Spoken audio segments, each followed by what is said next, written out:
Good evening, everybody. Sorry to start on a cough. And thank you, everybody, for your patience and understanding. I was actually told at the beginning of, 6 p.m. UK time that the call wasn't taking place at the normal time because we had a onboarding call for the agency and I moved it last minute. So thank you for everybody for turning up. Sorry for any confusion. We'll get started straight away with Craig. Craig, how are you doing? Hi, Kieran. Good, thanks.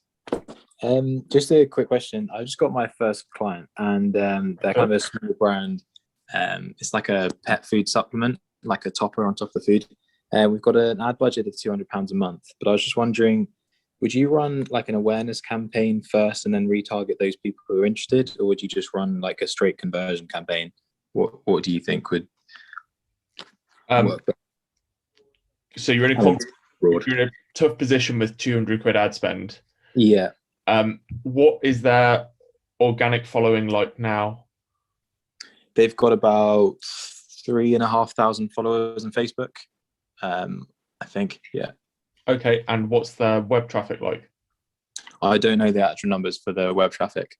They sell in shops and then on the website as well. Okay. They also sell on Amazon, so that was another question separate, but yeah. Got it. Okay, so they don't sell on the website. They do sell on the website, sorry, but they also sell in like pet shops. So I think he said about 20% of their overall sales, 20 to 30% is on the website, about 10% from Amazon, and then the rest of it is in independent pet stores. Got it. Okay, and do they have a pixel on the website? Yes, they do. Perfect. Okay.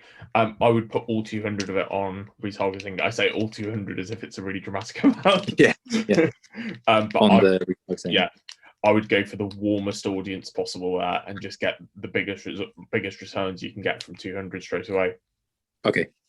And then for Amazon, that might have answered my question then. Have you ever had an experience with selling products like on Amazon as such? Because I've heard a few things of you shouldn't send them straight to Amazon, you need a landing page, and is it worth even trying that? Because the website, it's all right, but it doesn't look amazing, whereas the Amazon page is obviously, it looks a lot better, it might convert better, but then so far as being able to track that, I don't think you obviously can because of the pixel and stuff. There are ways you can advertise for Amazon, but you're always 10 times better doing it on the website. If their website isn't great, recommend that they get somebody to improve it. Yeah. Okay.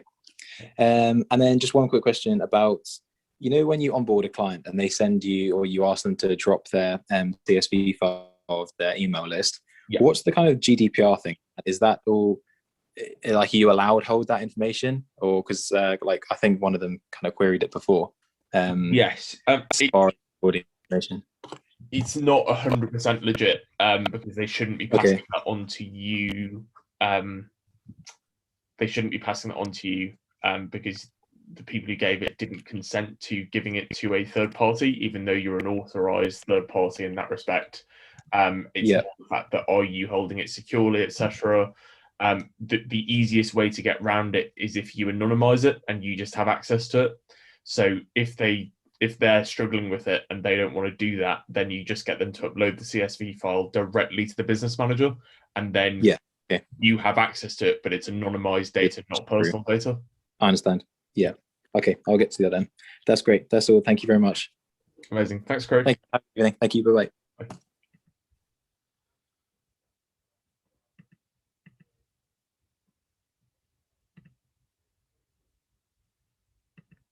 Lou, how are you? Hey man, it's actually Sarab.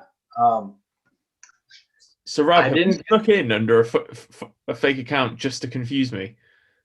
Dude, it was the only way. I didn't get the email again. Like 2 weeks ago, remember? When did you sign up to this?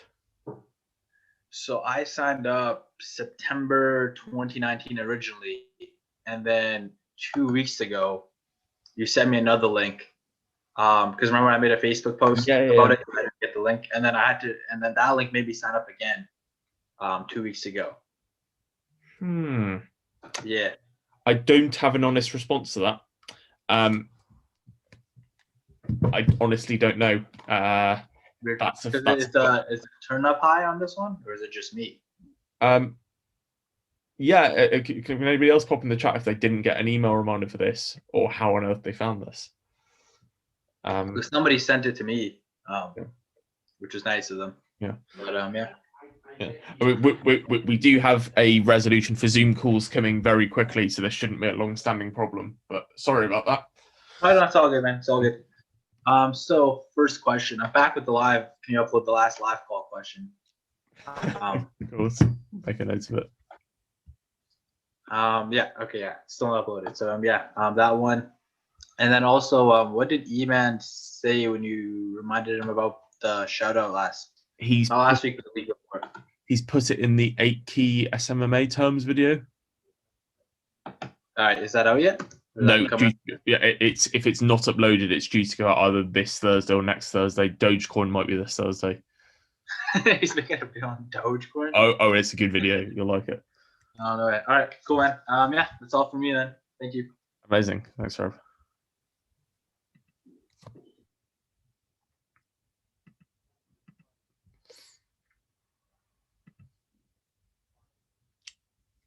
Alex, how are you? Hey, Kieran, how's it going? Good, thank you.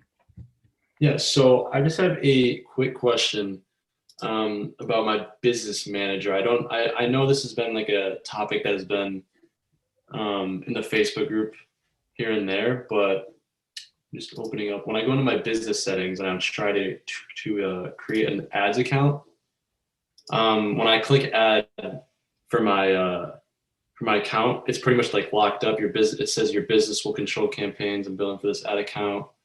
I'm pretty much not allowed to make any ad accounts, and I don't know if there's like any resolution for that. I spent like $25 because a lot of people were telling me to do that, and for page likes, whatever it was. But it's been like almost 3 weeks, and nothing has opened up really. Can you share your screen? I will promote you to a panelist. Let's have a look.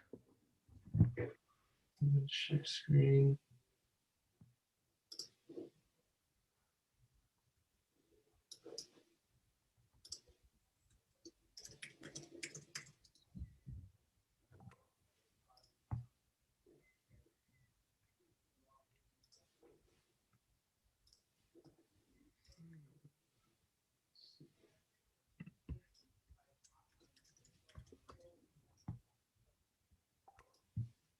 How many hub tabs have you got open up?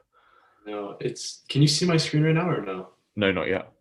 It says Safari wants me to quit and reopen Zoom, so I think I'm gonna get lost on the call. No worries. Do you want to sort that out and hop back on in a couple of people's time? Yeah, that'd be awesome. Thank you. Amazing. Cool. Speak to you in a sec.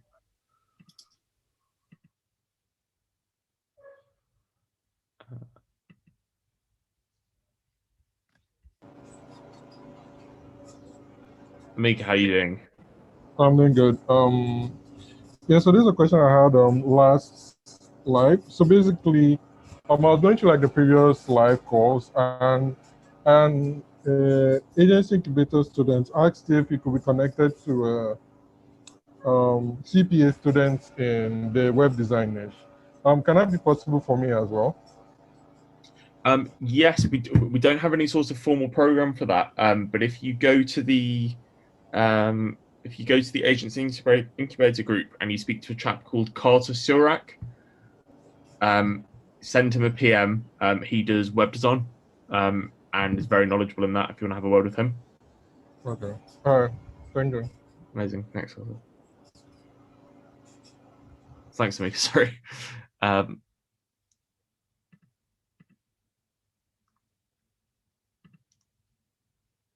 Hey, Fahad, how are you? I'm great. How are you? Good, thank you. So I have a prospect, or a few prospects actually, that have been running ads, or that have ran ads in the past, and they say that, sorry, we're not interested because I've tried Facebook ads in the past, and they did not yield good returns for the amount I'm spending. So how would I respond to that, or is it even worth it to pursue them? Yeah, it's 100% worth it to pursue them. that's where you have to then double down, get really positive and say, okay, that makes total sense. Probably you will have dealt with one of the majority of agencies who do Facebook advertising really badly, or you've done it yourself. Facebook ads come down to a couple of things: the quality of the offer, quality of the creative, the copy, and the landing page. I can have a quick look now and see why it might not have converted, but what I can say is, in the niche that you're operating in, we've had amazing success with a store that was exactly the same as yours, because we did this, this, and this. Here are the results we got. I can 100% say that it's possible for you. Would you be able to tell me what went wrong previously and what you would like the results to look like? And then I can show you how we'd get there. So, wow. Yeah. No, you worded it like a real professional. It's just a case of being positive about it and turning around. That in sales, it's quite nice to find somebody who's never run Facebook ads before, but because you can talk to them about it and kind of say it's this amazing thing. Hey, do you want to try it? Some people don't like it if they are already running Facebook ads, because then you've got to say, hey, we're going to do it better. But actually, that's somebody who's already bought into the concept of Facebook ads. You just need to upsell them on doing a better version of it. For somebody who's been let down before, it's a bit more challenging, but you can still do that. It's just that doubling down and confidence and positive thinking about it. Okay, and during the prospecting stage, right? So if you are prospecting businesses that are already running ads, what is a good, how many ad, how do I say this? So how many ads should they be running in order for you to reach out to them, like minimum? Like if they're running 10 ads, is that even worth it to reach out to them, or should it be less? It depends what your qualification is. So you're going for e-com stores that are already running Facebook ads? Yes. Okay, and what it's kind of down to you what issue you're going to take with them. If you're going for like super high level e-com Facebook advertising, then ideally you'd go for ones that are running more than 10 ads, because that shows that they're spending budget and they're testing and they've got variance. Okay. And how would you approach a business like that? So if they're already running Facebook ads, then you go in, you congratulate them for doing that, but you then point holes in what they're doing and say that we've personally gotten these results for clients, such and such percentage ROAS. Here's how we did it by not making the same mistakes that you're making. But that's quite a tricky and confident approach to make if you don't have the results for it. Mm-hmm. Okay, yeah, I get that. I could just leverage my media buyers results in that case then. Yeah. And one last question. So this is more of a, it was more of a question geared towards Eman, but I know he's done Loom videos in the past, and are Loom videos still as lucrative as they were, or is it worth it to pursue Loom videos? Yes, specifically for the e-com niche. 100%. It all depends on the nature of outreach that you're doing. So if you're somebody who's sending 50 emails a day and you're getting a VA to personalize them, etc., then no, you don't want to do Looms, because you can't do that many in a day.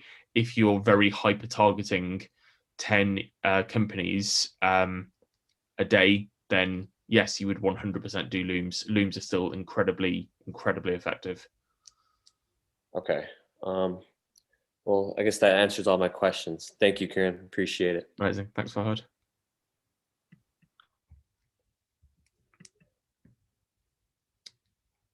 Alex, we'll try you again. I shall promote you to panelist. All right, Kieran. Thank you so much. Of course, no worries. All right.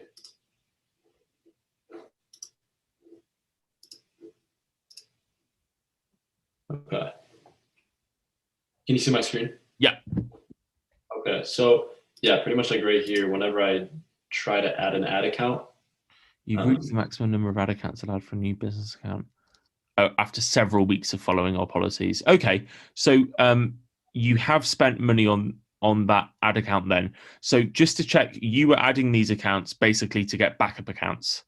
Yeah, and when I, funny enough, I mean, I'm like completely new to this, new to pretty much social media marketing agency and everything. So when I was adding they allowed me to add one ad account, but when I did that, for some reason I deleted that one ad account I had. So now I don't have any, but so I've been pretty much just trying to figure out, like, troubleshooting how I can add my ad accounts, spending some money on it and things like that. But I feel like I've been waiting for a while. I don't know.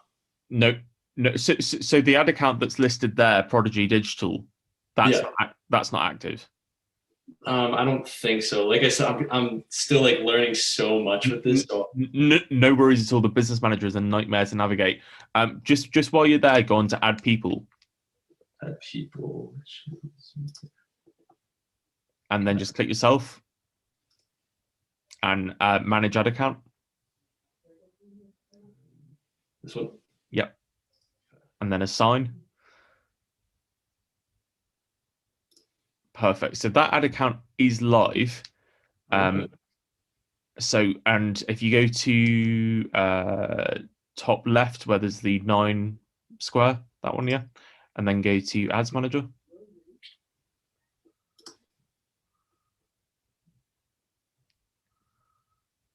Okay. And have you run a campaign yet?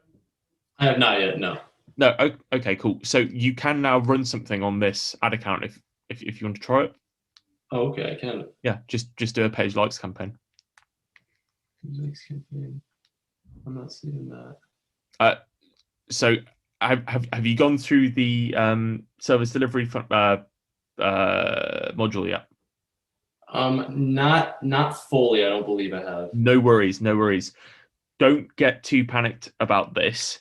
At the moment, you've got an ad account. You don't need any more. They're just for backup. You will add clients' ad accounts to your business manager.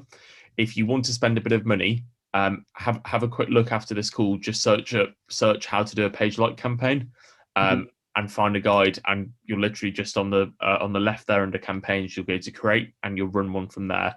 Set the lifetime budget to like $10.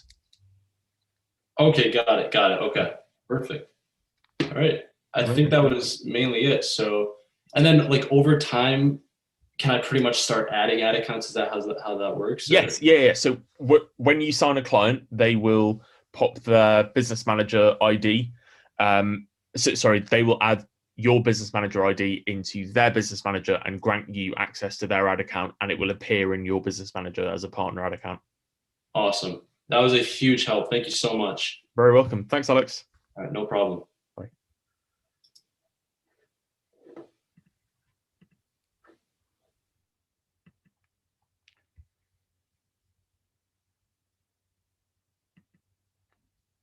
Adrian, how you doing? Hey Kieran, how's it going? Good. You're back with your sinister profile photo. I love it. You told me the same thing last time, actually, last 2 times. And I'm always expecting this when I'm seeing that little prompt so I can unmute my mic. I'll be like, okay, somebody gonna say something about my photo. So I really want to ask you something quick, because I've been I've been in the dental niche, as I explained you in the last 2 calls and everything, and actually I took a time to redesign my website and everything, and I've been thinking what's the type of client that I really enjoy working with, and it's actually e-com, because I'm coming with from a dropshipping background. I actually like e-com, but how would I be able to close some clients like without any case studies? Like, what would be your recommendation when it comes to that?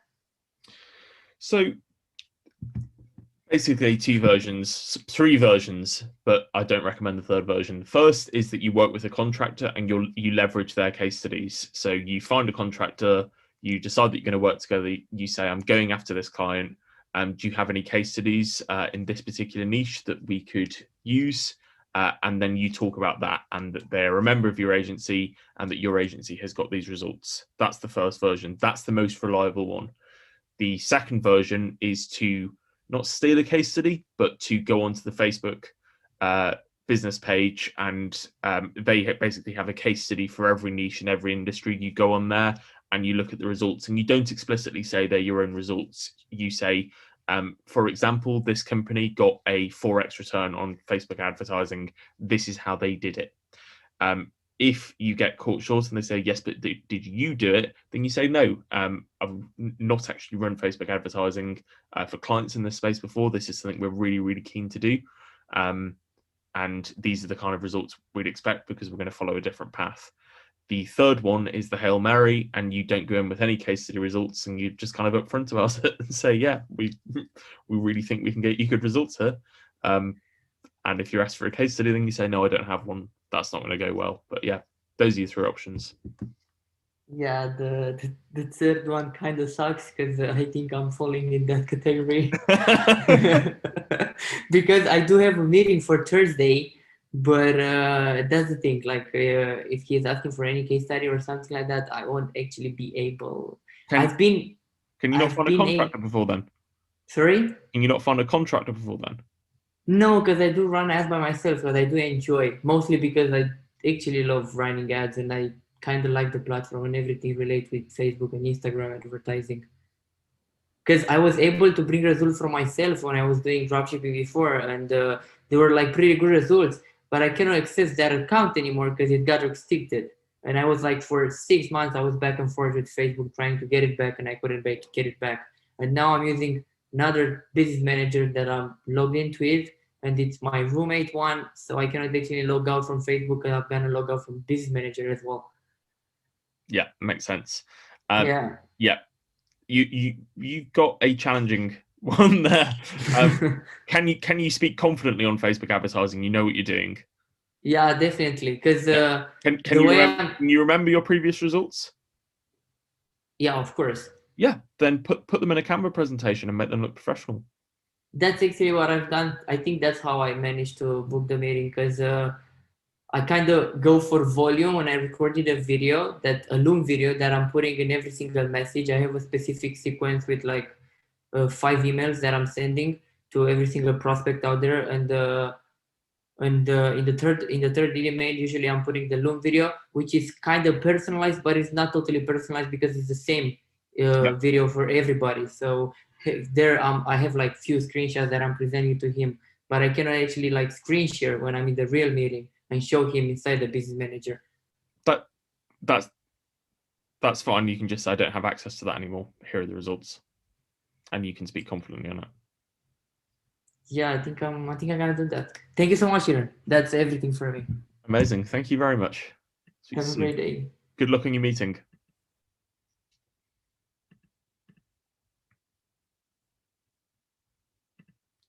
Justin, how you doing?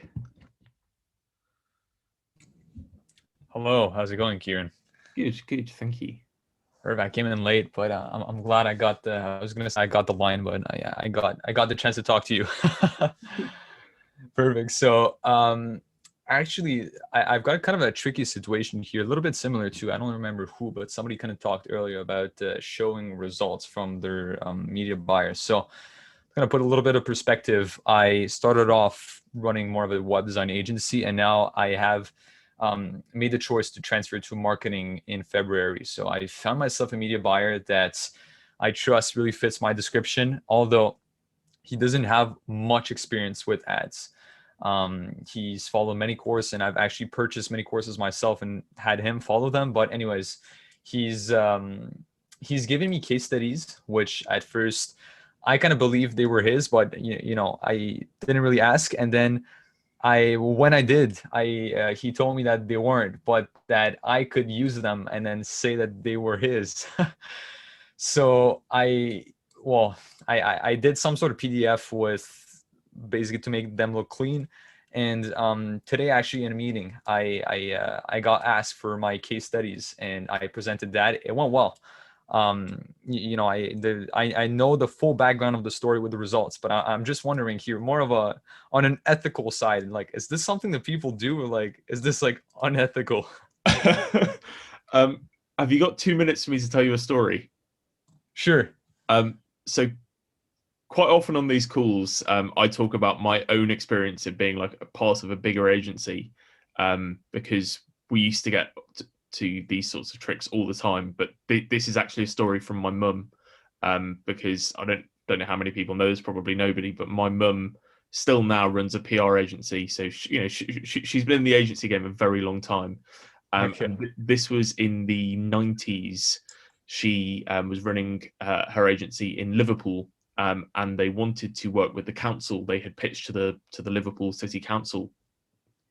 And to do that, they'd made out that they had this massive staff who were going to be able to handle the amount of work that was going to be put in. So the council were really interested, and they decided to come into the agency offices for the next round of the meeting.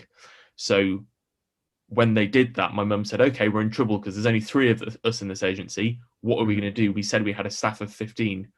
So my mum's extended family turned up, and everybody who knew her and populated the office, and they got screens, monitors, typewriters, everything, and made it look like this full working office. So that is the kind of stuff that's been going on in agencies for years. She got the contract.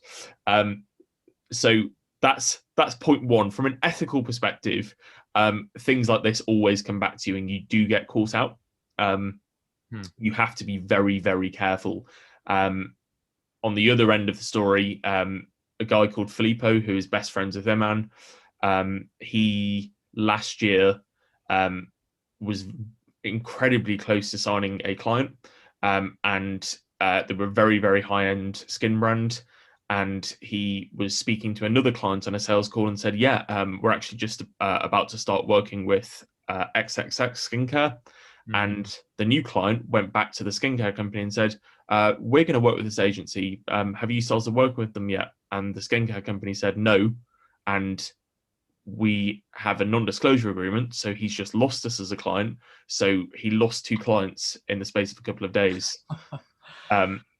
So those are kind of 2 polar opposite examples. Don't try and portray other people's work as your own is the kind of moral of the story, or don't try and mislead clients. It will come back to you, but it's okay to bend the truth. That's absolutely fine. And as long as you're not making any extravagant claims and you're not really stealing somebody else's work, nobody would blame you for having a bit of fun.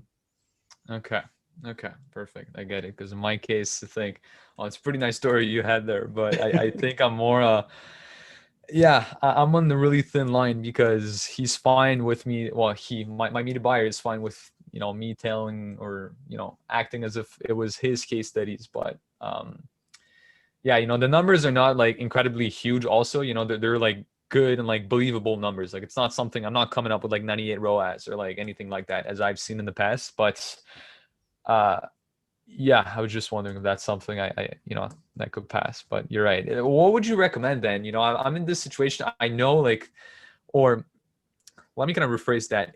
If I actually do not have any case studies and my media buyer doesn't have any case studies, am I just better off saying like, "Hey, I'm just starting out in this kind of branch and that's it"? Yeah, you can be completely honest about it, and that does go down well with some people.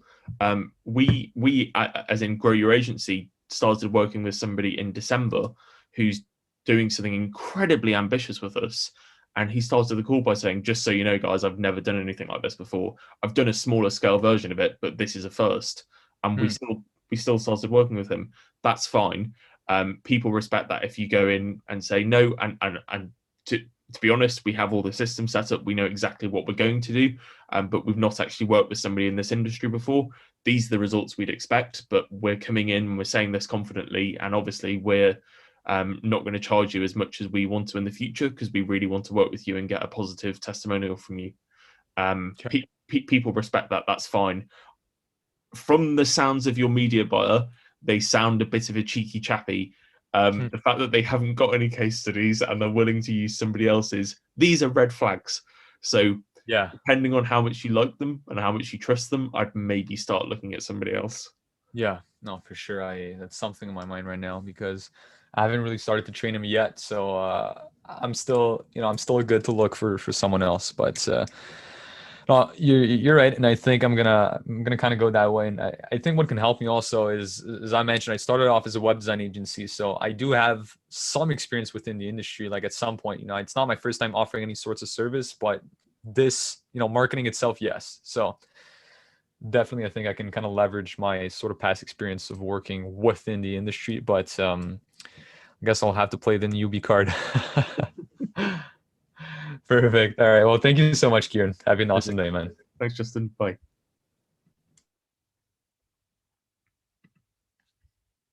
Thomas, how are you? Kieran, how are you? Good, good. Thank you. It's been a while. Lovely to speak to you. Same, man. So I finally got my first client, and we finished building his funnel, and right now I want to build his ad. And the product is basically you buy a card that has, like, you get 50% discounts in most restaurants in the UAE, and there is more than 500 vouchers. So there is a lot of benefits, and I'm not knowing how to like structure it into a video ad with maybe not a long form copy or a creative and a really long form copy to like show all the benefits. And if I want to do a video ad, I'm not knowing like what to put in the video. So can you give me some advice if you were me, what you would do? Of course, yeah. Do they have any competitors? Yes, they have a lot of competitors. And have you had a look at their marketing? Yes, I had a look. I had a look. Only one of them is doing Facebook ads, and their ads are like they are showing beautiful videos of Dubai and saying claim your discount now. And this is the thing that I know that from the course Iman said 100 times it's wrong. So like it's just a nice beautiful video about Dubai, some nice hotels, and claim your discounts now. That's the copy. Yeah. As Iman was about to say, sorry, as Iman would say, you never need videos and ads. For the long form copy, you can go really, really heavily in on a discount and say how much. Well, you've got to be careful with making money claims on Facebook, but you can say 50% discounts. If I were you, I would leverage a couple of brands. So I don't know what the most popular is there or the most popular per that card. But if you have a look at, say, Uber Eats advertising, Uber Eats quite often do this. They leverage their partner brands. So they'll say, what McDonald's delivered to your door? Uber Eats. And they're using McDonald's to kind of get their foot in the door for you.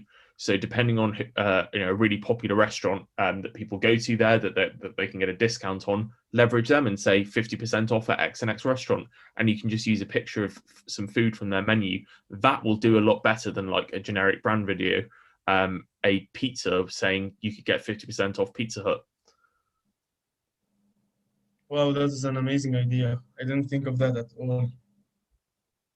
So instead of like saying you get that this, like show them what they get in a specific place. Like they have a partnership with Movenpick, the hotel. So Yeah. I can tell them like you will get 50% if you eat at this place, and show them like a nice picture of this hotel or someone eating in that hotel. Exactly. You use food where you can. Food always goes down well on social media. Okay, man, perfect. And also what I did is I'm also going to drive traffic to a blog that like sells and doesn't sell in the same way. Do you think that's a good idea?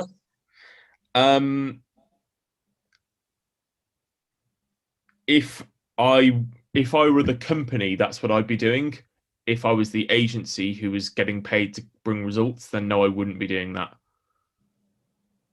Okay, Kieran. So my last question is, I'm on the verge of finishing everything, and before launching, can I book a call with you just so that I can show you everything before I launch the campaign? Absolutely. Have you still got my calendar link? Yes, I still have it. Perfect. Book it in, and I'm excited for this. I will. Thank you very, very much. I really appreciate it. Amazing. Thanks, Thomas. Thank you. Bye. Stefan, how are you? Hey, how's it going? Good. This is actually quick. Thank you so much. I'm doing good. This is actually my first chat that I'm actually getting to speak here. I just signed into the course like a month ago, so I'm very excited. Oh, amazing. Welcome. Thank you. Thank you. So I've got a couple questions actually. The first one is related to aggregated event measurements. Okay. You're just challenging me straight away. Yeah. So what I did is I did a post really recently in the incubator group as well, but I thought I could just ask here real quick. But what I did is I got my clients, they're all car dealerships. I got them to verify their domains on their end. So the owner of the business, whoever runs the business manager, they did the verification process. And then I asked them to add me as a partner with like full privileges to the domain, but I still can't seem to manage like all those events in there. So wondering what I could do to do that, because I am using a lot of custom conversions. So I'm gonna have to go into the business manager to have a look at this. Sure. Have you reached out to Facebook support yet, by the way? I did not reach out to Facebook support. Like I do have like these Facebook experts who kind of work with some of my clients because we're spending a lot of money, but like they're kind of confused about this too. It's like really new. They're just referencing like articles like how to verify domains. Yeah. The problem is with a business manager, quite often it's something as simple as like toggling permissions on and off. I don't actually know where the domains are stored. Let's go into another business manager. I usually get through it. I get to it through the pixels. So I go through the pixel, and then there's that second tab, which is aggregated event measurement. So I click that, and then it takes you into like all the domains. I got it.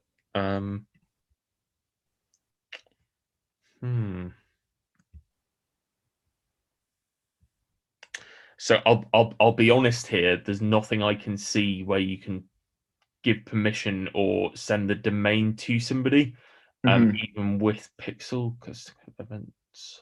Okay, maybe I can refer to this on the chat, and maybe we can just keep an eye on this on the group. But yeah, try to figure it out. Would, if you've got access to any Facebook expert, leverage them as much as possible and get them to fix this. Of course, yeah. I mean, like they verified the domain, which is good, right? Yeah, and yeah, it's 100% what you should be doing. It's got some of the events, like the main ones, like view content, etc. But like I see, Adrian, you posted a question about custom conversions. So we have like specific landing pages that we put on their website. Like for example, one is a Toyota dealership. So we want to show, we want to take people to a specific Toyota Camry landing page, which kind of like gives details about the car and then like shows all the inventory there. But that's a very specific page. So like those custom conversions, that's kind of what I want to track within the aggregated events, because I'm seeing this like yellow warning right now when I am making the ad that this let's say ad set or ad may be paused once the iOS update is there. Yep. Okay. Ask them if they set up all their custom track GTM. Okay, I guess another question then, so, sort of a different topic. But I recently signed a car dealership that is selling very high-end vehicles like Rolls Royces and Lamborghinis and things like that. And they do have a bunch of vehicles that are kind of on the lower end price range, which I'm used to normally selling for my clients, like around the 10 to 50K mark. But I do also want to promote their higher end vehicles. And I remember, I think 2 weeks ago in a Q&A call, Iman mentioned that with some high end watch business guy, that he was doing some targeting like with interests to like very expensive clothing brands. I was wondering if you had any suggestions on like what I can do to target specific people who would be interested in, like, say, these Rolls Royces, who would be actual buyers and not just kind of like the dreamer audiences. Because sorry, go on. No, it's that's kind of the obvious problem there is everybody knows Rolls Royce, very few people can afford it. So the example that Iman always gives is targeting very niche brands that only kind of the ultra wealthy people would be aware of. So instead of doing Rolex Patek Philippe, because it doesn't have the same brand recognition, but for the people in the know, it really does have that. I'm a very unstylish and staggeringly unwealthy individual, so I'm not the best person to reference on this. I'm sure there are parallels in the car world.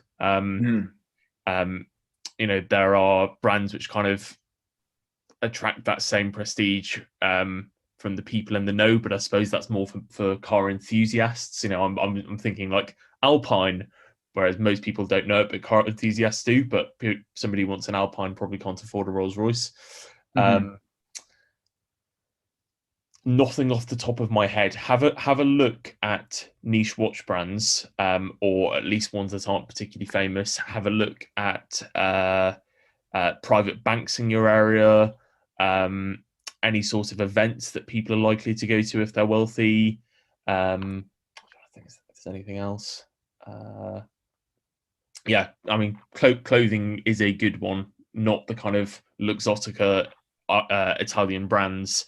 Anything that's a bit more upscale that people wouldn't have heard of. Okay, cool.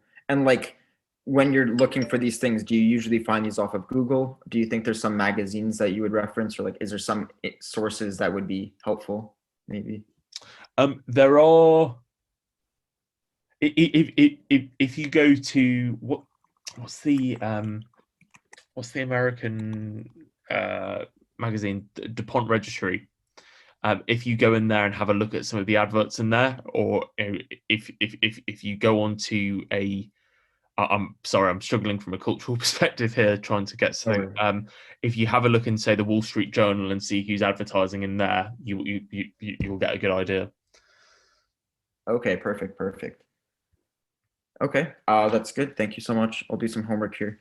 And I have one more question. It's kind of super new. I'm not sure if you even work with this type of niche or if this would be applicable, but there is this new feature for lead generation that came out recently, which is a call feature. And I've been trying to use that to make campaigns for my automotive dealers where we show like a short video, like a walk around video of the car, and then some like quick copy about like the offer, like don't pay for 6 months, call now to book an appointment. Wondering if you know anything, or if you can give me some tips on how I can best optimize this to like get more calls. Do you think long form copy would be effective here, like showing details of the car? Maybe how you would run a call campaign if you were in my shoes. I've not run one yet, and I can't say I'm familiar with them. You're asking a copywriter if long form copy works well. Yes. I guess. I'm always going to say that. I would imagine the walk around would do fantastically well. I've not actually run this type of campaign, or am I familiar with it, so I can't give much advice there. Sorry. Okay, no problem. And then like, I guess maybe on another end of it, like, would you suggest, I guess this would be on the call campaign side, like the way I'm running it now, which kind of slowed down, is I'm running certain ad sets like retargeting website visitors, etc.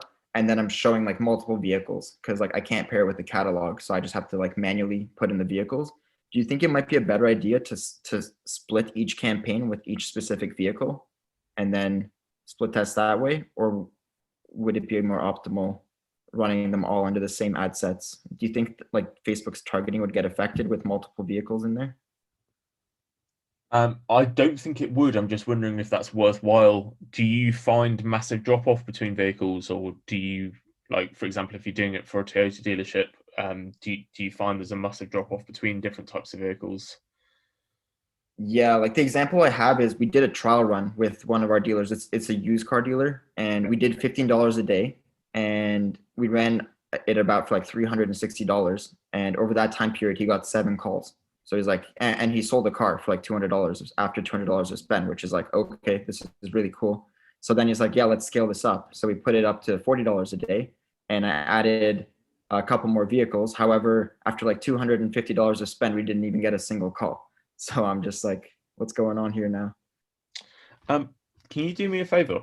Can you pop that question in an email? And I'm going to run that past Danny. We were having this conversation the other day about, I'll put my email in the chat, by the way. We were having this conversation the other day about pixels on product pages. And I still don't understand why he's doing something that he's doing. So if you send that to me in an email, I'll pop it to him on Slack and I shall send you his response. Okay. On the scaling of the Call Now campaign, right? Yeah. Okay.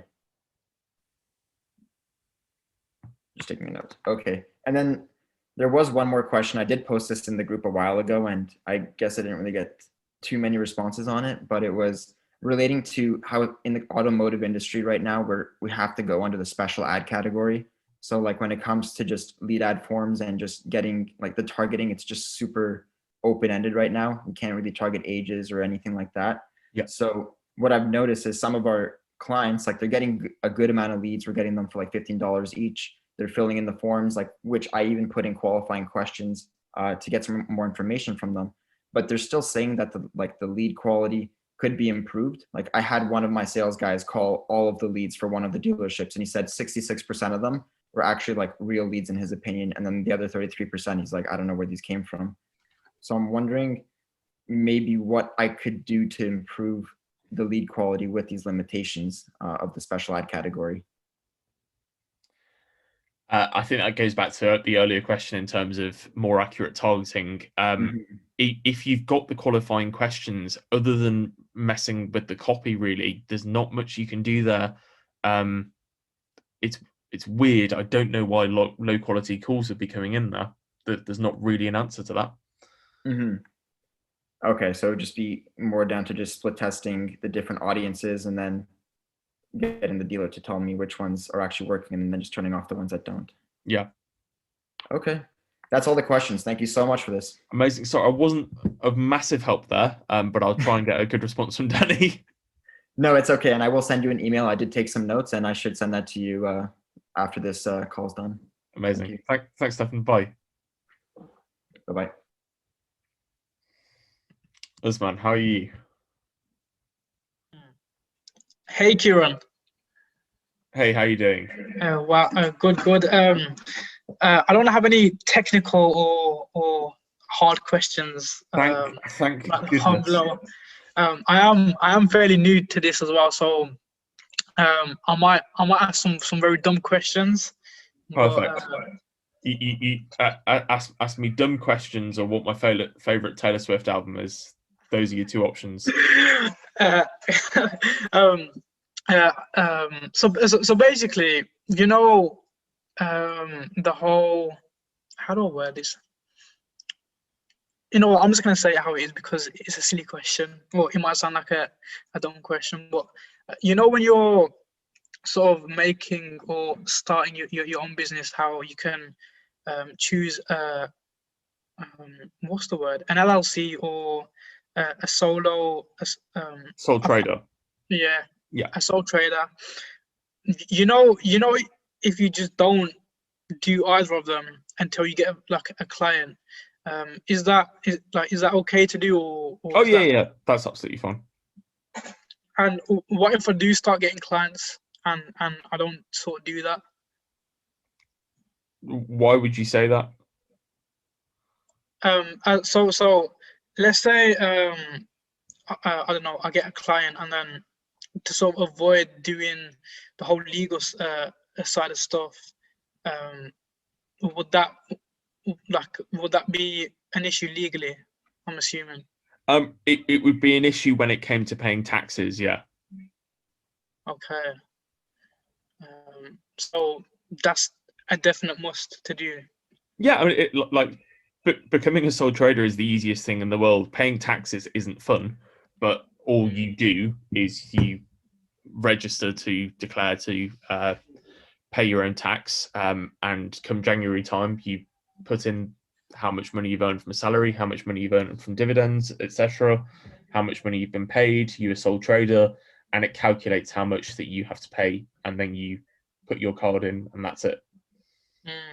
Thanks for that. You know, also, you know, because I've got a normal job as well on the side. Yeah. You know, because I'm a sole trader, would it be my my wages from my normal job plus the money that I'm making from the business? Is that what would get taxed on, or would it just be from like the money coming just from the business, the agency? You would get, so your company already pays your tax, so you're not going to suddenly have to pay extra tax on your salary. That's fine. You will only have to pay tax on what your agency earns. Okay. Thank you for that. Also, basically, I sort of shoot like videos. I'm on the content creation side, but I do want to sort of run the ads as well. I think Eman in the course was saying that it's best to just do one, as in just run the like Facebook ads, preferably over content. I was wondering if I could sort of offer both, because I can already shoot and like basically do the content creation side of stuff. Would it be worth me doing both, or could that be something that I could do, or would it be advised not to? Yeah, I wouldn't do that, and I would make up your mind about what you want to concentrate on. I'm not trying to be cruel there. I'm just saying if you want to do content creation, that's absolutely fine. Loads of people make a fortune off doing that. But just focus on that and then try to productize that as much as possible. Don't try to sell both, because then you'll sell neither. Why is that as well? I'm just curious. If you're looking for companies who need content creation, or if your name is put out there for content creation, then that's what you should be focusing on. If you're looking for companies who need marketing, that's what you should be focusing on. If you go to a company and you're doing their content creation on a monthly basis and you offer to do them Facebook ads, what will inevitably happen is you won't do their Facebook ads very well. So not only will you waste them money, you'll piss them off. And at the end of the month, they'll go, not only are we going to not do Facebook ads with you anymore, we're not going to do content creation with you anymore. Bye. Oh, okay. Is it because your focus is sort of being split between two things? It's normally you can't do two things very well. Okay. All right, that makes sense. Thank you for that, though. Thanks. Of course. Yeah. All right. Thank you. Amazing. Thanks, Isman.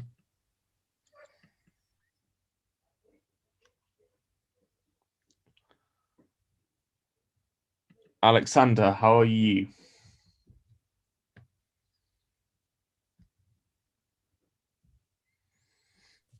Hey, Kieran, how are you? Good, thank you. I'm new.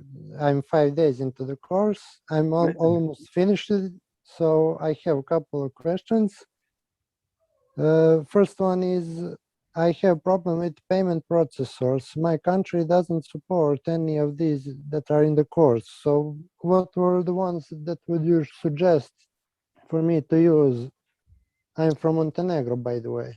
Oh, cool. No worries. Just do bank transfer. It's not ideal, but that's absolutely fine. Okay, but do you have some processors that would help me, like send the invoice and like that, besides bank transfer? You can still use simple invoices, but they just have to pay via bank transfer. Okay, they then can't pay by the card, right? If Stripe and PayPal don't work in Montenegro, then no, they can't. Oh, okay. Can you give me some advice where maybe I can look some other payment processors? I wouldn't know any off the top of my head, but if you search payment processor Montenegro, which ones are accepted, you will get a list. I'm guessing if those two aren't accepted, very few are. Oh, okay. That will be it. Thank you. Amazing. Thanks, Alexander. Bye. Thank you, everybody, for your questions. That brings us to the conclusion of this call. I don't know if anybody can hear, but I have a very young chocolate Labrador puppy barking at the door outside, wanting to play. So I shall go and play with him, and I wish you all a very good evening.